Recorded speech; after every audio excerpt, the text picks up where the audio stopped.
بسم الله الرحمن الرحيم.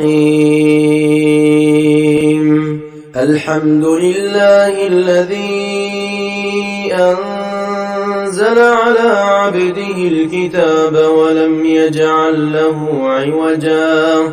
قيما لينذر بأسا شديدا من لدنه ويبشر المؤمنين الذين يعملون الصالحات أن لهم أجرا حسنا ماكثين فيه أبدا وينذر الذين قالوا اتخذ الله ولدا ما لهم به من علم ولا لآبائهم كبرت كلمة تخرج من أفواههم إن يقولون إلا كذبا فلعلك باخع نفسك على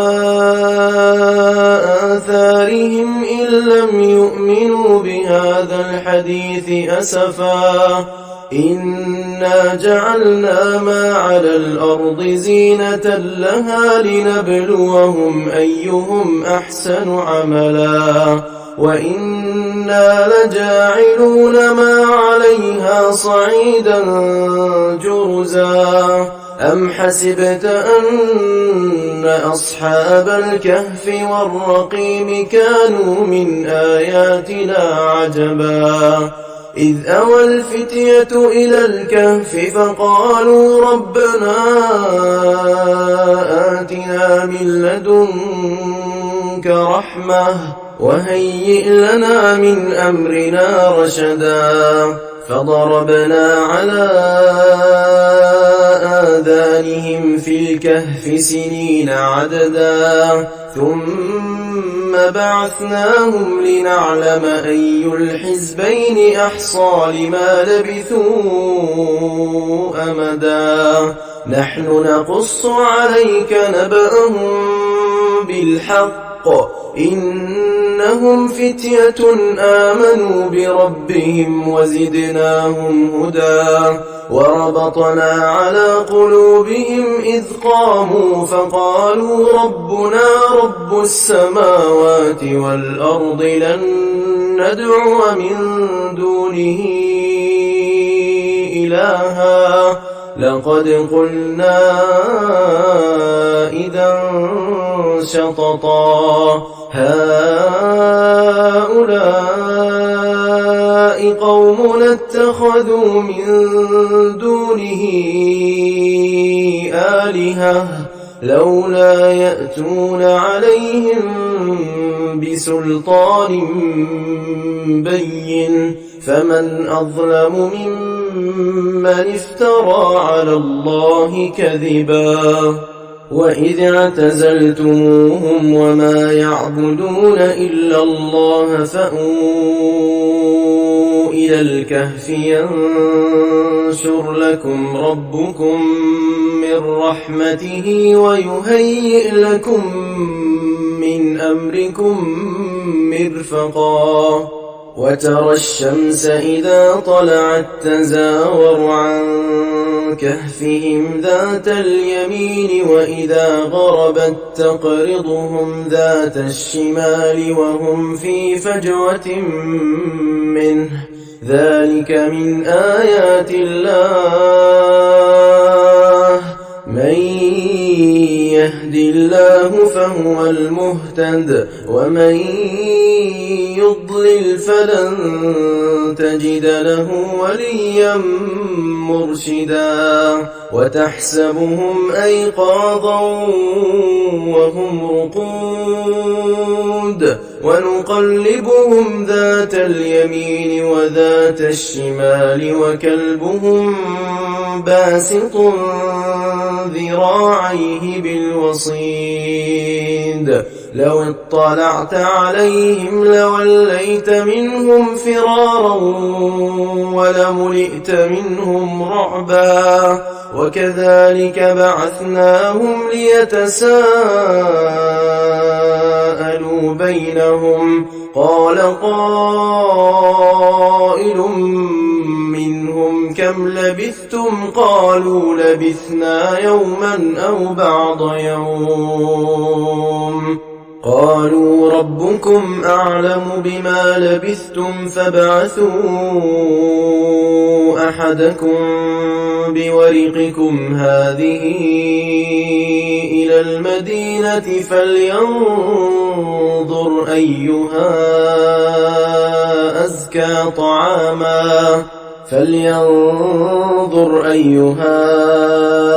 أزكى طعاما فليأتكم برزق منه وليتلطف ولا يشعرن بكم أحدا إنهم إن يظهروا عليكم يرجموكم أو يعيدوكم في ملتهم ولن تفلحوا إذا أبدا وكذلك أعثرنا عليهم ليعلموا أن وعد الله حق وأن الساعة لا ريب فيها إذ يتنازعون بينهم أمرهم فقالوا ابنوا عليهم بنيانا ربهم أعلم بهم قال الذين غلبوا على أمرهم لنتخذن عليهم مسجدا سيقولون ثلاثة رابعهم كلبهم ويقولون خمسة سادسهم كلبهم رجما بالغيب ويقولون سبعة وثامنهم كلبهم قل ربي أعلم بعدتهم ما يعلمهم إلا قليل فلا تمار فيهم إلا مراء ظاهرا ولا تستفت فيهم منهم أحدا ولا تقولن لشيء إني فاعل ذلك غدا إلا أن يشاء الله واذكر ربك إذا نسيت وقل عسى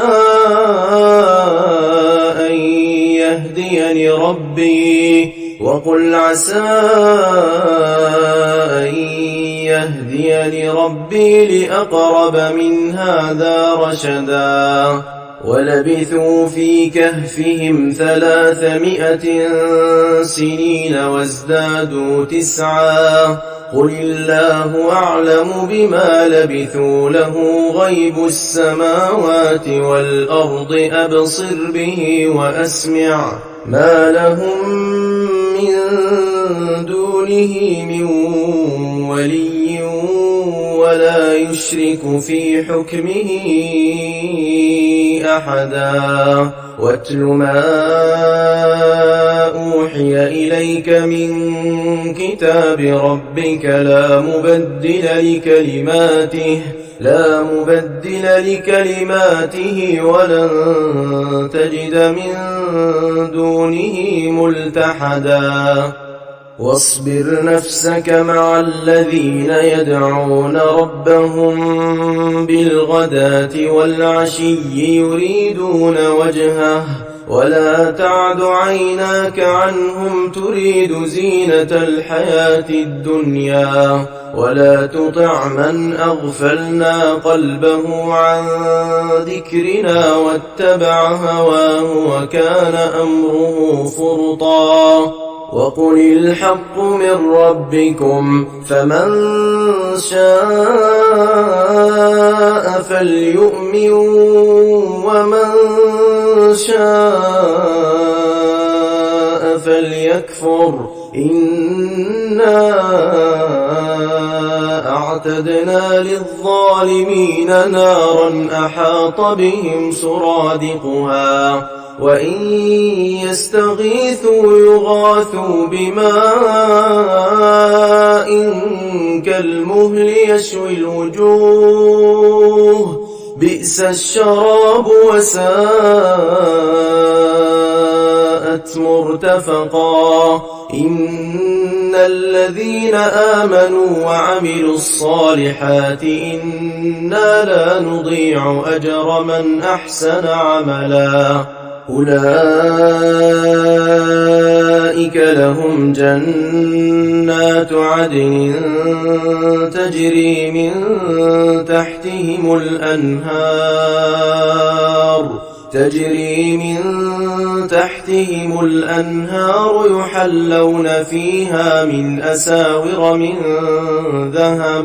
يحلون فيها من أساور من ذهب ويلبسون ثيابا خضرا من سندس واستبرق متكئين فيها على الأرائك نعم الثواب وحسنت مرتفقا واضرب لهم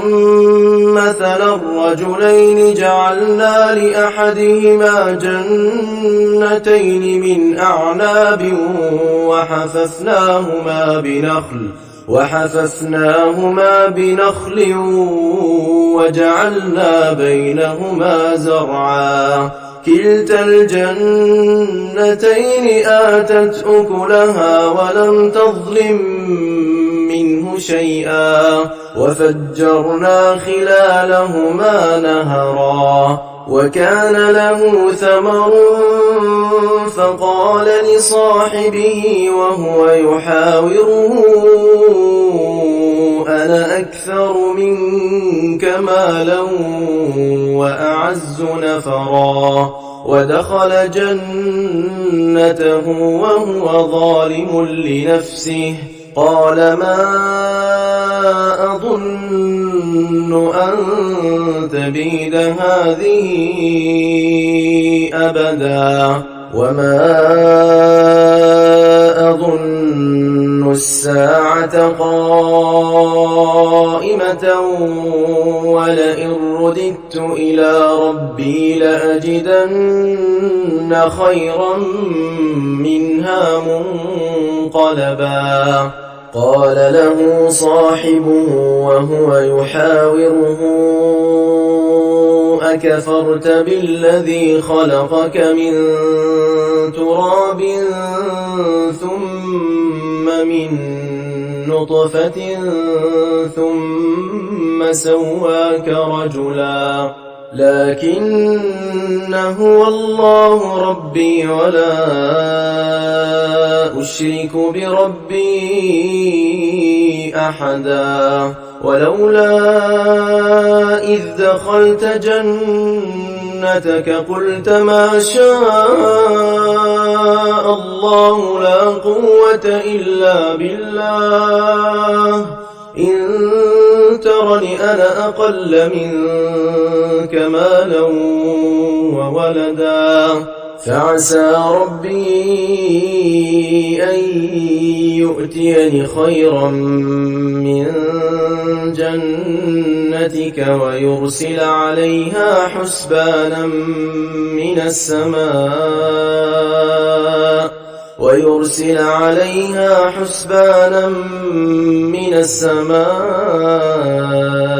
فتصبح صعيدا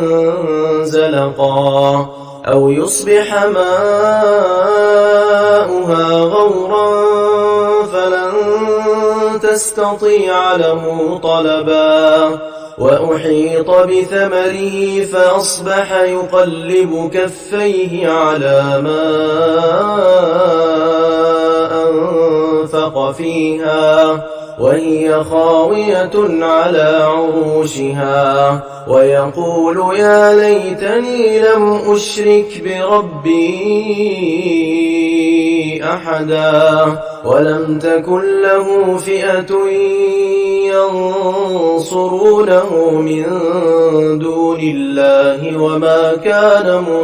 منتصرا هنالك الولاية لله الحق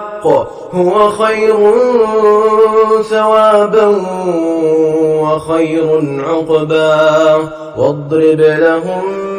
مثل الحياة الدنيا كماء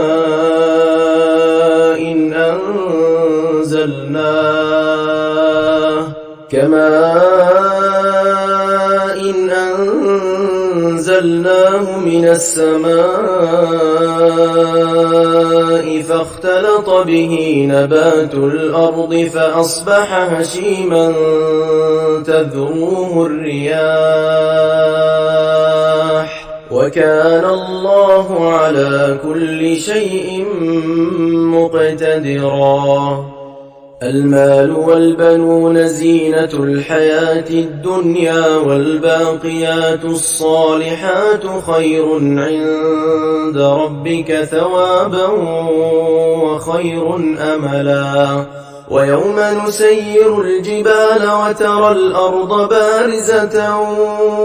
وحشرناهم فلم نغادر منهم أحدا وعرضوا على ربك صفا لقد جئتمونا كما خلقناكم أول مرة بل زعمتم أن لن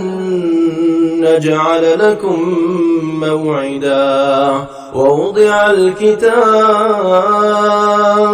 ووضع الكتاب فترى المجرمين مشفقين مما فيه ويقولون يا ويلتنا ما لهذا الكتاب لا يغادر صغيرة ولا كبيرة إلا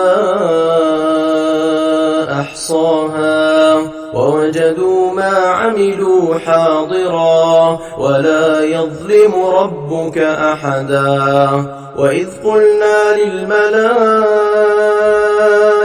اسجدوا لآدم فسجدوا إلا إبليس كان من الجن ففسق عن أمر ربه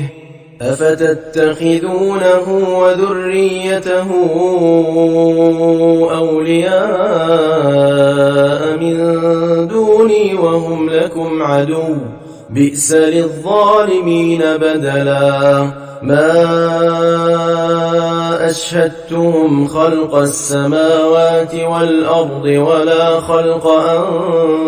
أنفسهم وما كنت متخذ المضلين عضدا ويوم يقول نادوا شركائي الذين زعمتم فدعوهم فلم يستجيبوا لهم وجعلنا بينهم موبقا ورأى المجرمون النار فظنوا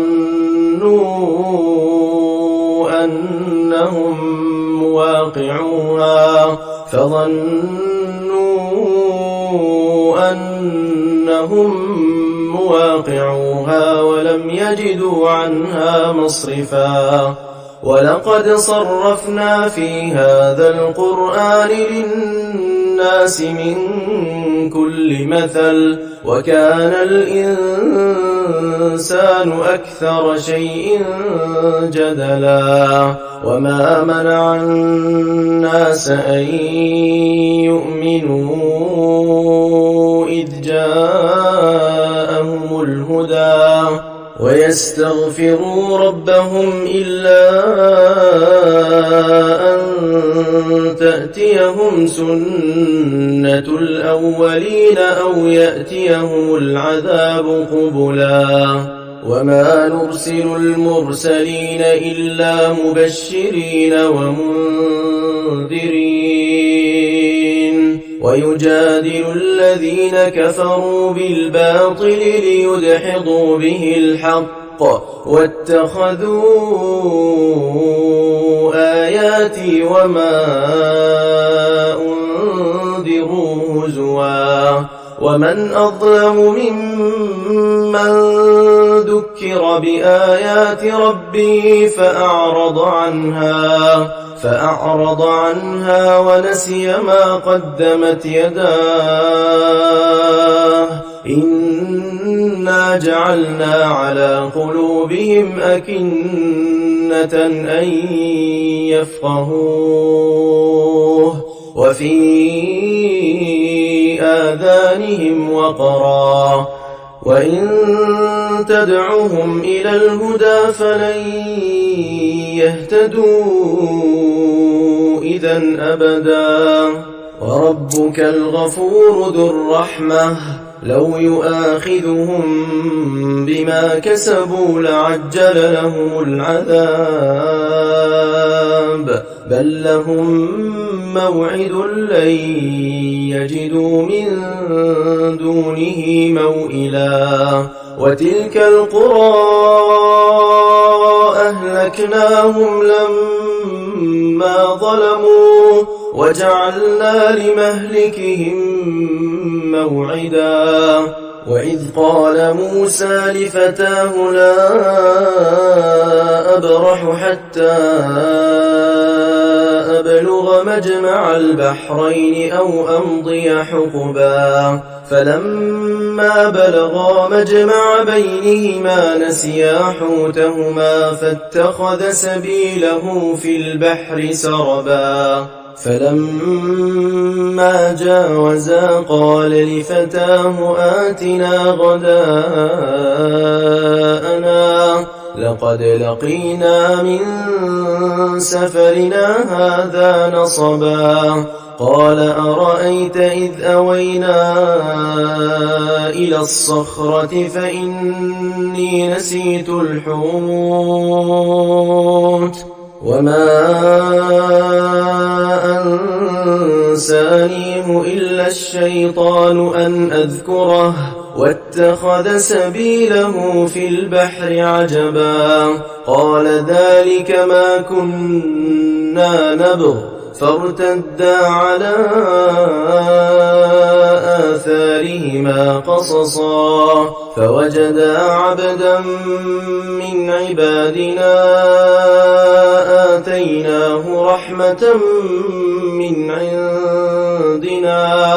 آتيناه رحمة من عندنا وعلمناه من لدنا علما قال له موسى هل أتبعك على أن تعلمني مما علمت رشدا قال إنك لن تستطيع معي صبرا وكيف تصبر على ما لم تحط به خبرا قال ستجدني إن شاء الله صابرا ولا أعصي لك أمرا قال فإن اتبعتني فلا تسألني عن شيء حتى أحدث لك منه ذكرا فانطلقا حتى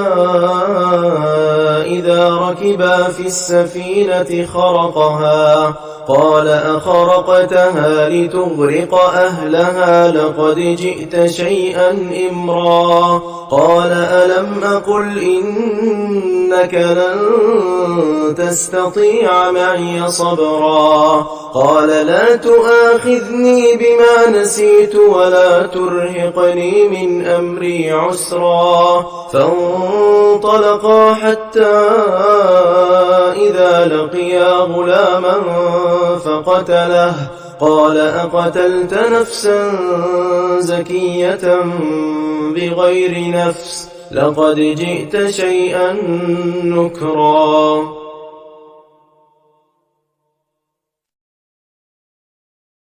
قال ألم أقل لك إنك لن تستطيع معي صبرا قال إن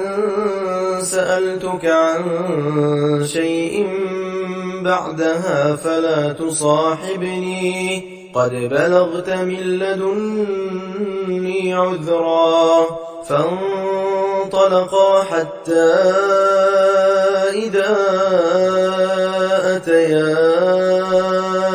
أهل قرية استطعما أهلها فأبوا أن يضيفوهما فوجدا فيها جدارا يريد أن ينقض فأقامه قال لو شئت لاتخذت عليه أجرا قال هذا فراق بيني وبينك سأنبئك بتأويل ما لم تستطع عليه صبرا أما السفينة فكانت لمساكين يعملون في البحر فأردت أن أعيبها وكان وراءهم ملك يأخذ كل سفينة غصبا وأما الغلام فكان أبواه مؤمنين فخشينا أن يرهقهما طغيانا وكفرا فأردنا أن يبدلهما ربهما خيرا منه زكاة وأقرب رحما وأما الجدار فكان لغلامين يتيمين في المدينة وكان تحته كنز لهما وكان أبوهما صالحا فأراد ربك أن يبلغا أشدهما ويستخرجا كنزهما رحمة من ربك وما فعلته عن أمري ذلك تأويل ما لم تسطع عليه صبرا ويسألونك عن ذي القرنين قل سأتلو عليكم منه ذكرا إنا مكنا له في الأرض وآتيناه من كل شيء سببا فأتبع سببا حتى إذا بلغ مغرب الشمس وجدها تغرب في عين حمئة ووجد عندها قوما قلنا يا ذا القرنين إما أن تعذب وإما أن تتخذ فيهم حسنا قال أما من ظلم فسوف نعذبه ثم يرد إلى ربه فيعذبه عذابا نكرا وأما من آمن وعمل صالحا فله جزاء الحسنى وسنقول له من أمرنا يسرا ثم أتبع سببا حتى إذا بلغ مطلع الشمس وجدها تطلع على قوم لم نجعل لهم من دونها سترا كذلك وقد أحطنا بما لديه خبرا ثم أتبع سببا حتى إذا بلغ بين السدين وجد من دونهما قوما لا يكادون يفقهون قولا قالوا يا ذا القرنين إن يأجوج ومأجوج مفسدون في الأرض فهل نجعل لك خرجا على أن تجعل بيننا وبينهم سدا قال ما مكني فيه ربي خير فأعينوني بقوة أجعل بينكم وبينهم ردما آتوني زبر الحديد حتى إذا ساوى بين الصدفين قال انفخوا حتى إذا جعله نارا قال آتوني أفرغ عليه قطرا فما استطاعوا أن يظهروه وما استطاعوا له نقبا قال هذا رحمة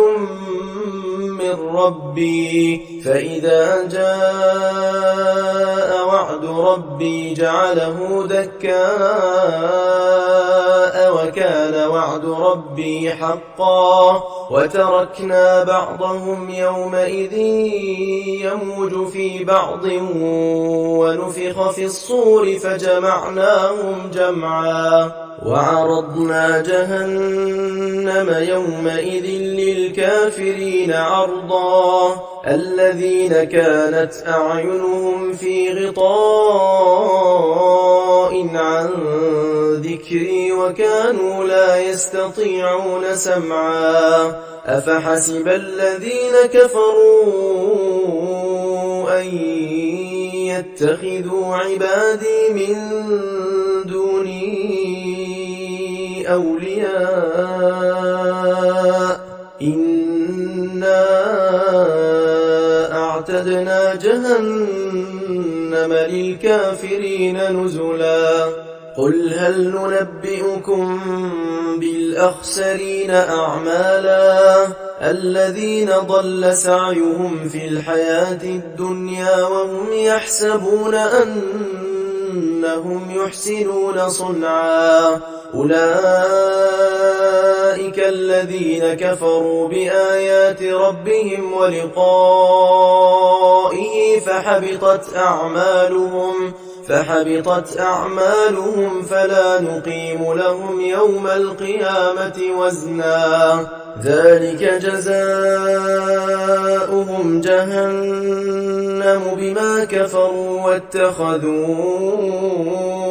آياتي ورسلي هزوا إن الذين آمنوا وعملوا الصالحات كانت لهم جنات الفردوس نزلا خالدين فيها لا يبغون عنها حولا قل لو كان البحر مدادا لكلمات ربي لنفد البحر قبل أن تنفد كلمات ربي ولو جئنا بمثله مددا قل إنما أنا بشر مثلكم يوحى إلي أنما إلهكم إله واحد فمن كان يرجو لقاء ربه فليعمل عملا صالحا ولا يشرك بعبادة ربه أحدا.